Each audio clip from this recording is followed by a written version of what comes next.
Welcome back to World Crisis Radio. Webster Tarpley here in Washington, D.C. Let us now look at the tremendous underlying issue of this income disparity and, even worse, the wealth disparity here in the United States, which the joint Obama, Wall Street Democrat, reactionary Republican, and Tea Party fanatic policies all will now tend to make worse. The two Americas, I guess, is putting it mildly. That's really a euphemism for what we have. I would urge you to think about Pottersville. If you're going to be watching the original Jimmy Stewart, It's a Wonderful Life, look at that Pottersville, the one that emerged when he didn't live there, and they changed the name of the town to the local dominant banker and oligarch, right? And you get a quick view of what it looks like under the dominion of that banker, because that's what the United States is now. It's a plantation for finance capital. It's a world of poverty, gambling, prostitution, crime. The police are everywhere, arrests, crime and punishment, a big theme in the society. You're getting to live in Pottersville these days. I urge people to take a look at the website of William Domhoff, D-O-M-H-O-F-F, still soldiering on there at the University of California, Santa Cruz. And his book, Who Rules America, it goes back 40 years or more now.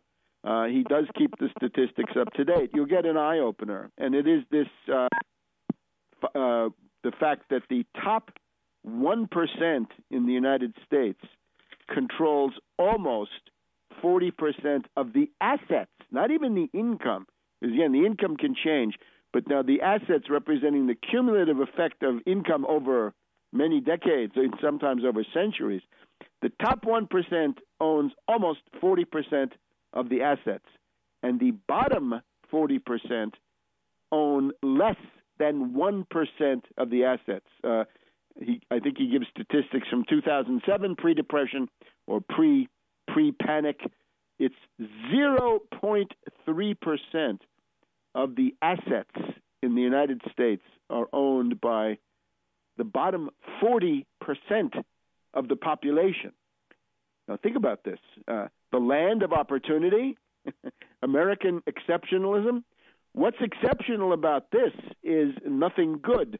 What's exceptional about it is the related phenomenon that the ability to pass from one income group to another is now getting to be less and less. It has been declining for decades. As the New Deal ran out of steam in the 1960s, the degree of social mobility, that is your ability to better yourself, to make this land of opportunity, American dream stuff into reality, that has been completely swept away in most cases. According now to a study from the Center for American Progress, it's a study from April 2006, they say that if you're born in a low-income family, you have a wonderful 1% chance of reaching the top 5% of income level. This is income now. This is easier to do than the asset side.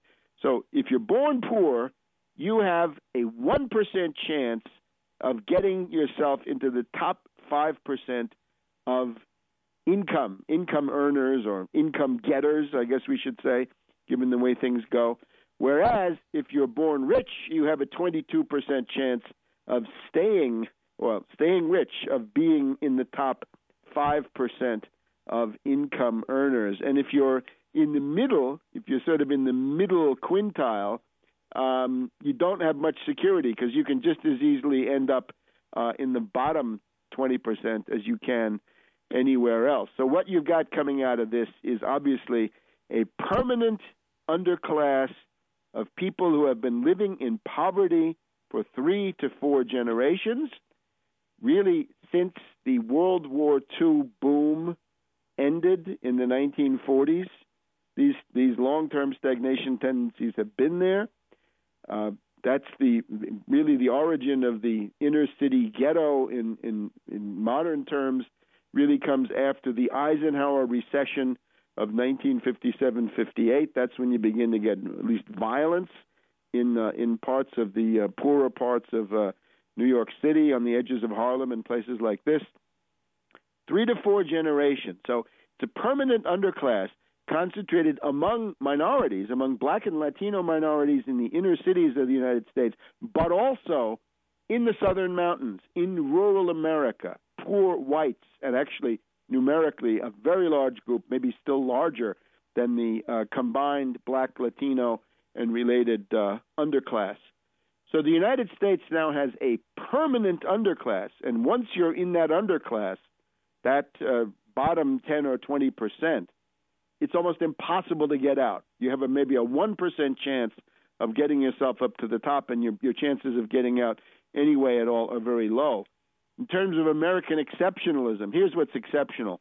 The following societies, the following countries have a greater chance for upward social mobility, upward socioeconomic mobility. France is more mobile.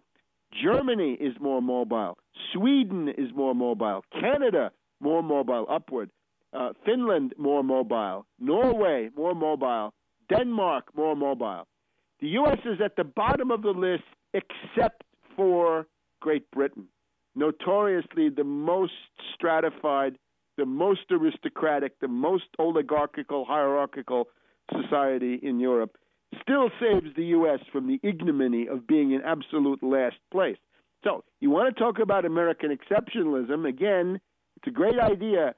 You want to be exceptional, do something exceptional.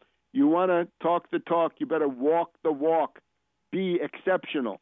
And now what we've done is just the opposite. And, of course, historically, these trends are really, really bad.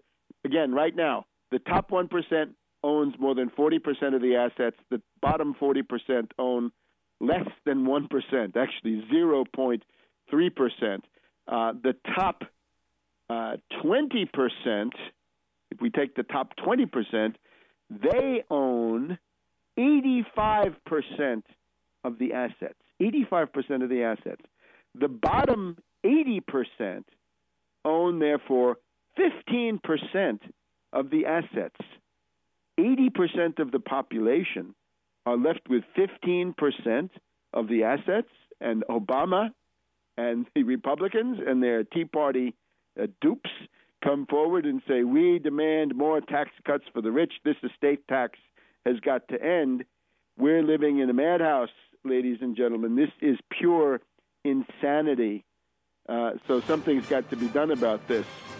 We'll be back in just a minute on World Crisis Radio.